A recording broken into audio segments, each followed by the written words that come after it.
این ویدیو رو دارم میگم برای کسایی که تو ایران هستن و هیچ ایده و فکری ندارن برای اینکه چطوری بیزنس تهیه کنن و چه بیزنسی داشته باشن. نگاه کنید این الان آجیلیه که با شهد عسل مزه‌دار شده و حالا کمی هم بهش نمک زدن برای اینکه مثلا نمک اندود شده باشه، ولی مزه واقعیش شیرینیه.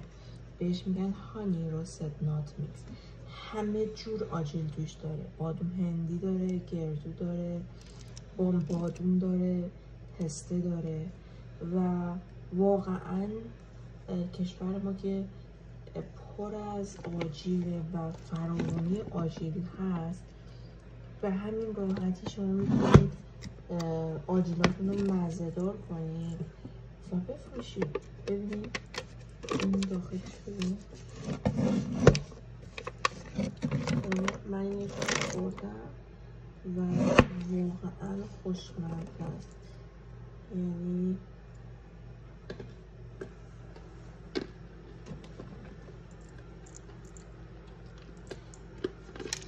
مخصوصا این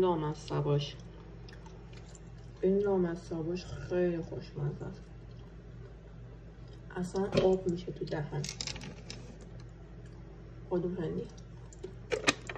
خب این یادمونش بود. مورد بعدی ایشونه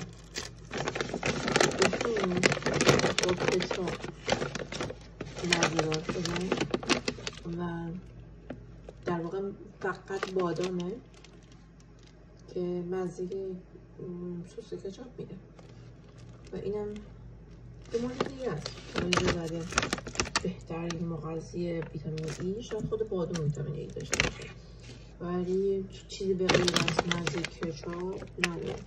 هر سس دیگه، هر چیز دیگه شما بخرید، هر داشته باشید، میتونید باهاش مزه‌دار کنید آجیلتون رو. 1 کیلو این بوده 50 گرم، ولی من اینو بیشتر دوست دارم. وای که نگم چقدر مزه شیرینیش خوشمزه است، واقعا خوشمزه است.